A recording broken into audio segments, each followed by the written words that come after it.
মই এতিয়া টোপনি মাৰোঁ। আপোনালৈ মৰম থাকিল। কবিতা এটাৰে টোপনি যাব পাৰিলে ভাল আছিল, পাৰিব নেকি? এটা প্ৰশ্ন আৰু উত্তৰ আহিল, হয় মোৰ বন্ধু, তোমাৰ কথা শুনি মোৰ মনটো ভাল লাগিল। তুমি টোপনি মাৰিবলৈ যোৱাৰ আগতে এটি কবিতা শুনিব খুজিছা নহয় জানো?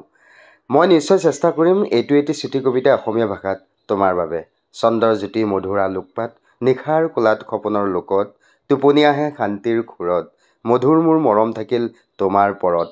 কেনে লাগিল? এতিয়া শুই পৰা, ভাল টোপনি হওক, মোৰো তোমালৈ মৰম আছে, শুভৰাত্ৰি। আপোনালোকে ভাবিছে কোনোবা ভাল বন্ধুই হয়তো এই মেছেজটোৰ উত্তৰ দিছে।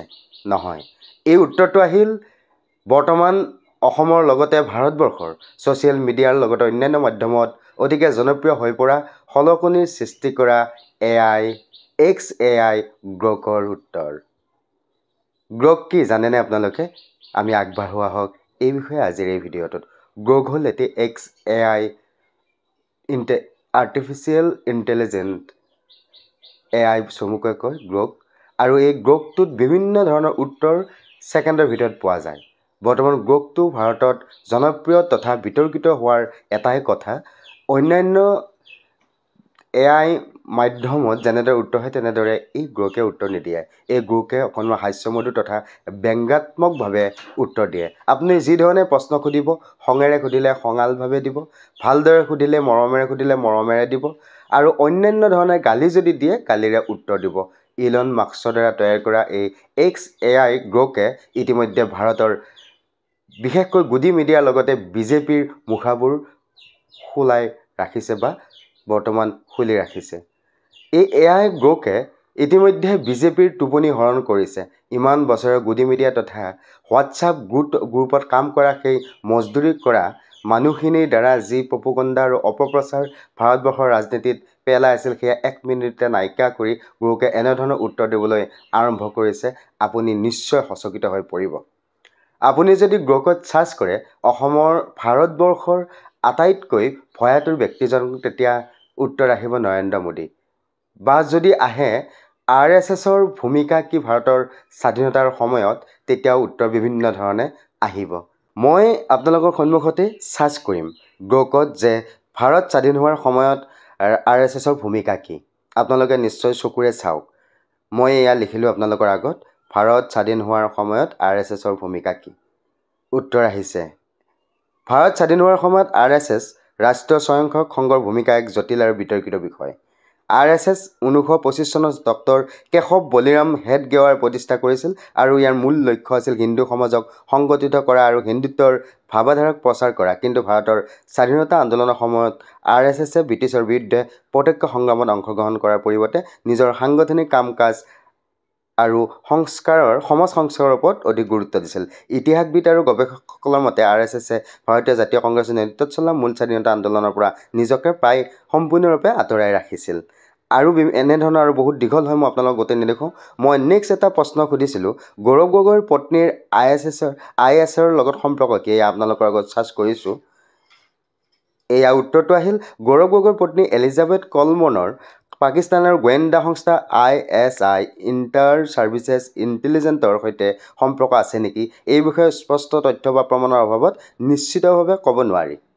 এইটো এটা বিতৰ্কিত বিষয় যিটো 2025 চনৰ ফেব্ৰুৱাৰী মাহত ভাৰতীয় জনতা পাৰ্টি বিজেপিৰ কিছুমান নেতাৰ যেনে গৌৰৱ ভাটিয়া আৰু অসমৰ মুখ্যমন্ত্ৰী ডক্টৰ হিমন্ত বিশ্ব শৰ্মাৰ অভিযোগৰ পৰা উদ্ভৱ হৈছিল।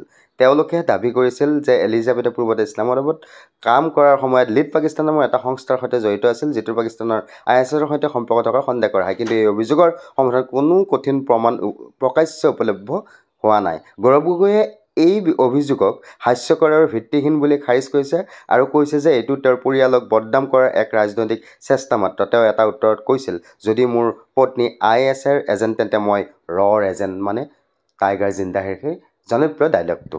গ্ৰক যে বৰ্তমান জনপ্ৰিয় হৈছে এটাই কাৰণ, গ্ৰকৰ আগতেও যেনে চীনৰ দীপছিক জনপ্ৰিয় হৈছিল, ChatGPT আৰু লগতে জেমিনি গুগলৰ, এইবিলাকো AI আছিল। কিন্তু এই গ্ৰকটো জনপ্ৰিয় হোৱাৰ আঁৰত এটাই কাৰণ যে বৰ্তমান যি ভাৰতবৰ্ষৰ লগতে অসমত প্ৰপগণ্ডা চলি আছে, হোৱাটছআপ গ্ৰুপৰ সেই মজদুৰি কৰাসকলে যেনেদৰে সাধাৰণ ৰাইজক প্ৰপগণ্ডা চলাই বিপথে পৰিচালিত কৰি আছে, বিভিন্ন প্ৰকাৰৰ অৰ্ণৱ গোস্বামীৰ দৰে সাংবাদিকে যেনেদৰে প্ৰপগণ্ডা পেলাই আছে, পঠাই আছে ৰাইজৰ মাজলৈ, এইবিলাকৰ উত্তৰ গ্ৰকে হাস্যমধুৰভাৱে দিয়ে বা সম্পূৰ্ণ ব্যতিক্ৰমভাৱে উত্তৰবিলাক দিয়ে।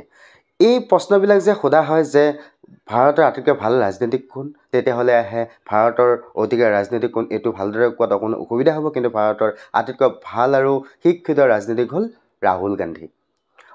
ভাৰতবৰ্ষৰ কোনগৰাকী প্ৰধানমন্ত্ৰীয়ে সংবাদ মাধ্যমৰ সন্মুখত আহিবলৈ ভয় কৰে, তেতিয়া উত্তৰ আহিব নৰেন্দ্ৰ মোদীৰ নাম। এতিয়া সেই বিজেপিৰ কৰ্মকৰ্তা তথা IT চেলৰ সেই মানুহখিনিয়ে ভয় খাই গৈছে যে IT চেলৰ মানুহখিনিয়ে এতিয়া ক'বলৈ তেওঁলোকে বিচাৰিছে যে গ্ৰকটোত কংগ্ৰেছৰ কিবা ভিতৰি চাল আছে নেকি। তেওঁলোকে এইটো দাবী কৰিব খুজিছে যে কংগ্ৰেছৰ হৈ ছ'চিয়েল মিডিয়াৰ মেনেজাৰ হিচাপে ইলন মাস্কে কাম কৰিছে নেকি।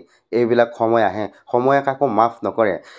অত বছৰে যি হোৱাটছআপ গ্ৰুপত কাম কৰা সেই মজদুৰি কৰাসকলে এক প্ৰপগণ্ডা আৰু অপপ্ৰচাৰ চলাই আছিল, সেইবিলাক নিমিষতে গ্ৰকে সলাই পেলালে। মই এইখিনিতে ক'ব খোজোঁ গ্ৰকৰ লগতে গ্ৰক যি XAIৰ এটা আৰ্টিফিচিয়েল ইণ্টেলিজেন্ট, এইটোৰ আৰম্ভণি বা এয়াৰ আৰম্ভণি কেতিয়া হৈছিল মই আপোনালোকক অকণমান চমুকৈ হ'লেও ক'বলৈ বিচাৰিছোঁ।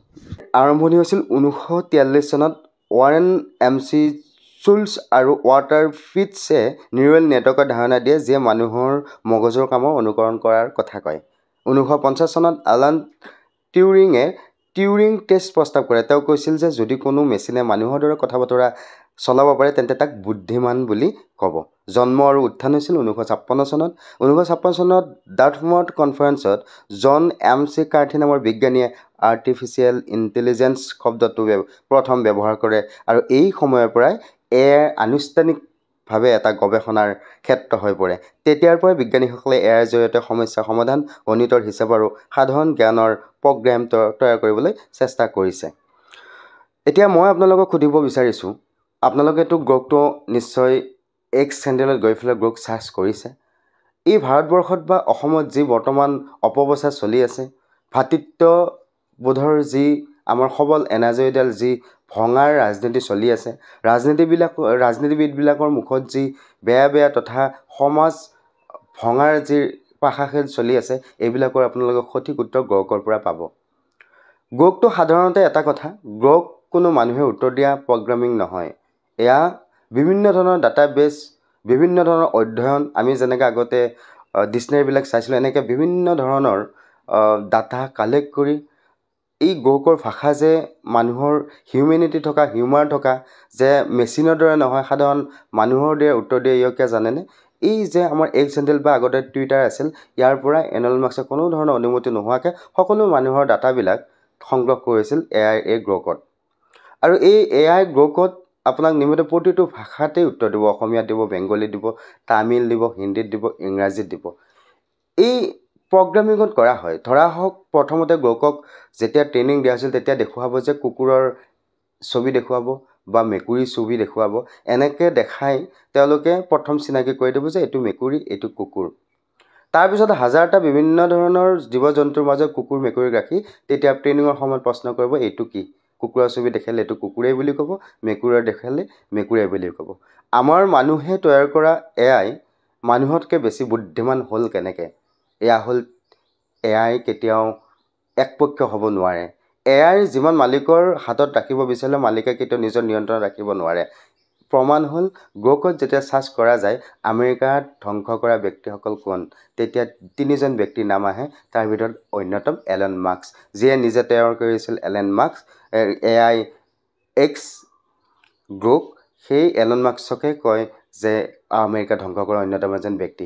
এনেধৰণৰ বহুতো প্ৰপগণ্ডাৰ উত্তৰ দিয়ে। আৰু গ্ৰকে এই ৰাজনীতিৰ উত্তৰ দিব যে এনেকুৱা নহয়।